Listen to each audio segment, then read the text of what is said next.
It's the 15th, maybe the 30th, that moment when the direct deposit hits your account. Mhm. And if you're like most people, you see that number flash on the screen, but instead of that rush of relief, security, Hmm.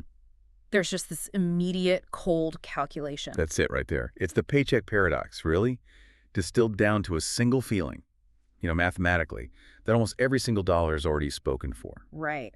Rent, bills, debt The payments. subscriptions you forgot you even had.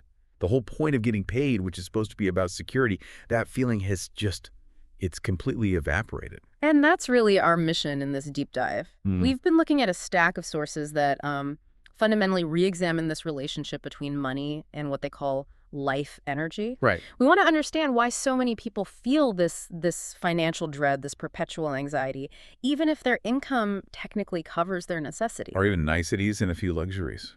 Exactly. We're making a living, but so often it feels more like making a dying, trapped by professional politics, burnout, just the sheer inertia of the 9 to 5. It's a really powerful irony. We've achieved the goal, right?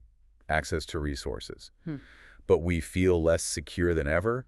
And to get at that dread, we have to look at the anchors that make the whole routine mandatory. Okay. Our sources point to two primary forces that keep that treadmill running. Crushing debt and wages that are just not keeping up. So let's start with the shackles, the sheer scale of consumer debt. It's staggering. We saw figures from late 2017 showing total consumer debt, and this is excluding mortgages. All right, just consumer debt. It had topped $3.7 trillion. That number is so big it's hard to even process. It is, but if you break it down, it averages out to over $11,000 for every single person in the country, man, woman, and child. And that is a massive weight. I mean, what's worse is how much it limits your options. It kills your optionality. No. Well, when you're carrying that much debt, the choice to leave a bad job or to pivot your career or even just to negotiate for better terms, it's gone. The debt insists you stay put. You're trapped by the monthly payment. Exactly. That paycheck becomes a non-negotiable lifeline, no matter how miserable the job actually is. And that whole debt burden gets so much heavier when you look at the other side of the equation, the income side. There's this huge disconnect between what we're earning and what we're able to save. A huge disconnect. The U.S. personal savings rate in recent years has been hovering around, 5%? Yeah, about that. Yeah. Which is way down from over 10% before 1980. So people are saving less, even though they're working more, because the wage growth for the vast majority is just frustratingly slow. And if you look at the data on that, it's pretty stark. Research shows that from the year 2000 onward, the wages for the lowest 70% of workers grew by a marginal 5.3%. Over 16 years. Over 16 years. Think about that. 16 years of work for barely 5% growth. And crucially, that's during a period where the costs for the big things, housing, healthcare, education, they've often gone up by double, even triple digits. Right. So that 5.3% isn't just slow. It's actually a net loss, a loss of purchasing power, a loss of security for most people. Exactly. Now, you contrast that with the top earners in that same period. The 95th percentile saw their wages grow by nearly 20%. Wow. So this isn't just about disparity, it's systemic pressure. The reality our sources paint is that the financial system, well, it actively ensures that young people, for instance, become a profit center for the debt industry. A profit center. Yeah, guaranteeing they start their careers with a massive financial handicap. They have to work to service that debt, which turns them into the perfect employee, the ones who can't afford to quit. So if the debt holds us hostage, then what's the ransom? Let's shift gears and try to quantify the true hidden price of just maintaining that job. It's time to talk about this idea of converting your life energy. This is where it gets really interesting, because it asks you to stop seeing money as this abstract number and start seeing it as something concrete. Time. Time. The sources define money simply as something you trade life energy for. And if you accept that premise, then the true measure of your paycheck isn't the hourly rate on your contract. The true measure is the real hourly wage after you factor in all the invisible costs, the time, the money that are required just to keep that job. Yes. People spend years chasing a bigger salary, only to find out that the costs of having that bigger job escalate just as fast. So we need to actually walk through the calculation. You take the money you earn, but then you have to subtract all the time and cash you spend only because you have that job. Exactly. Let's break down some of those hidden costs, the things that just erode your true wage. Okay, first up is commuting. This is the obvious one, but I think it's often undervalued. For sure. It's not just the gas, the oil, the repairs. You have to factor in the hours. The hours you spend traveling are non-recoverable. If you commute 10 hours a week, that's 10 hours of your life energy gone before you even clock in. And then there's the mandatory performance of the role. The sources call this costuming. Costuming, right. The time and money spent just to maintain a certain professional look. Our research showed an anecdote where someone calculated it out to 1.5 hours a week at an average cost of $25 a week. Just on clothes, laundry, cosmetics. And it's not discretionary. It's literally part of the uniform you need to appear competent. Then because the job eats your time and your energy, it changes how you eat. We can call these job-affected meals. Oh, this is a big one. You're too exhausted or you're too time-crunched to cook, so you spend extra money on deli lunches, expensive morning coffees, takeout for dinner. That $6 morning latte isn't a luxury. No. It's an operational expense. It's the fuel required to survive the 9 a.m. meeting. One example we saw calculated that a person was spending an extra $50 a week on food just because of job-related exhaustion. And that leads right into the recovery period, what the sources call daily decompression. The crash, that inevitable crash when you finally get home. Right. If you're so drained or stressed that you just collapse in front of the TV, or you spend an hour venting about your boss, that time is essentially a job-related expense. It's the cost of recovery.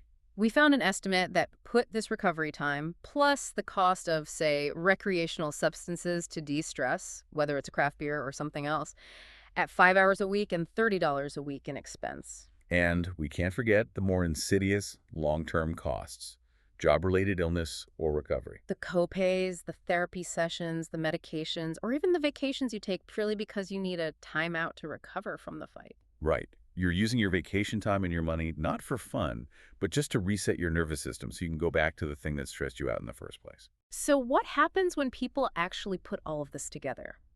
We looked at the case of a guy, Mark H., a project manager in construction. When he did this calculation, the realization was a genuine shock for him. What did he find? He found that nearly half 50% of his pretty substantial salary was being spent on the job. Wow. On gas, lunches, car repairs, all the incidentals. It was all unrecoverable spending that only existed because he had that specific job. So the finding was that he could literally stay home, maybe work part-time, make half of what he was earning. And he'd actually save money because the drain of those hidden costs would be gone. That is the ultimate invisible trade-off, finally made visible. You're essentially paying a tax just for the privilege of keeping a job you might not even like. Okay, but we have to be careful here. Doesn't this ignore some of the benefits like, tax deductions, networking, or the skills you get from a high-paying job? That's a fair point, and the sources aren't saying all jobs are financially futile. What they're highlighting is the realization. The psychological shift. Exactly. For Mark, the shock wasn't about the precise number. It was the moment he realized his efforts were just subsidizing a lifestyle he didn't even want, which was trapping him further in the cycle. The job was feeding its own necessity rather than serving his freedom. That perfectly sets up what the sources call the fulfillment paradox. We've established we're sort of forced to work because of debt and slow wage growth, but then the way we spend the money we do earn just forces us right back into that work cycle. That's the vicious consumption loop. We think we work to pay the bills, but really we're often spending more than we need on things we don't even really want, which means we have to work more to afford that spending. And the stress of that increased work demands more spending for coping or for reward. It's a self-perpetuating high-velocity circle. There's a great analogy in the sources about a broken toaster that illustrates this perfectly. Right. You go to the home improvement store for a simple replacement toaster, but you walk out with shelves, some paint samples, maybe a power drill. And then the toaster. Having spent way more than you ever intended, consumption just breeds more consumption because we're looking for a solution that goes beyond the initial simple need. And this is what brings us to the fulfillment curve. It's a concept that charts fulfillment on the vertical axis against the money you spend on the horizontal axis. It's a visual for the relationship between our spending and our actual satisfaction. So describe the shape of that curve for us, because it's not what you'd expect. It's totally counterintuitive. Initially, as you spend money, your fulfillment increases dramatically. This covers survival basic needs like food and shelter. Okay. And then comforts, where having things like a reliable car or a good bed provides real, measurable value. But here's the crucial insight. The curve peaks. It peaks at a point they label enough. So once you have enough necessities, enough comforts, and maybe a few little luxuries, the curve just stops rising. It peaks, and then past the point of enough, your fulfillment starts to sharply decline, even as the amount of money you're spending continues to go up. You're spending exponentially more for less and less happiness. Vanishingly small returns.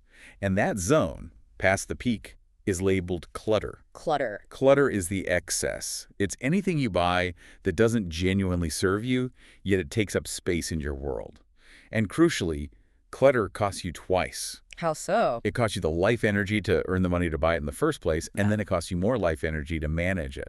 Because it's not just a physical mess, it's a constant mental drag. You have to store it, clean it, insure it, move it. Or argue with your partner about where to put it. Yeah. It generates friction. It creates more work. It completely violates the promise of leisure that the purchase was supposed to give you. And the sources suggest that being suffocated under a mountain of clutter is a fate worse than dearth. Which is such an amazing irony, because we pursue it relentlessly. So what's happening psychologically that pushes us past enough and into that clutter zone? It seems to go back to our programming. We're basically trained from childhood to look for external solutions to fix internal needs. You know, when you were an uncomfortable baby, something came from the outside a blanket, food to take care of you. So our minds just record a simple algorithm. Have a need, get stuff, get fulfillment. And that belief just persists into adulthood. It manifests as us trying to satisfy psychological and spiritual needs on a purely physical level. We're looking for internal relief through external things. So if you're lonely, you don't necessarily seek out connection. You buy a plane ticket to Hawaii or a new gadget. Right. Or if you're depressed or bored, use consumption, a new car, a drink, just endless scrolling to numb those feelings. We are trying to buy our way to happiness, even though intellectually we all say we know money can't buy happiness. It creates this fundamental disconnect. We cling to our habits and our stuff, even when our behavior directly contradicts our deeper beliefs and our values. The discomfort you feel, that's the tension. It's your financial life being out of harmony with your true self. And that dissonance is what causes the original dreams, that sense of mission, the desire for meaning outside the 9 to 5 to just fade away. They get filed under, oh, we were so young then, as the inertia of the lifestyle and the debt just takes over. So we've seen that the discomfort, that dread, when the paycheck arrives, it's really a sign. It's a diagnosis that your life energy is being disproportionately spent just to subsidize a job and a lifestyle that's actually increasing your dependency rather than your joy. And this deep dive, it isn't meant to offer solutions. It's about shining a light on that tension, because just understanding the diagnosis is the essential first step. So what does this all mean for you listening right now? If we accept that money is simply your finite life energy, consider this. If you were to assess your spending categories for the past month, which specific expenditure required the greatest sacrifice of your life energy but gave you the least actual fulfillment? If the purpose of paid employment is just getting paid, what are you sacrificing your life energy for outside of that singular purpose?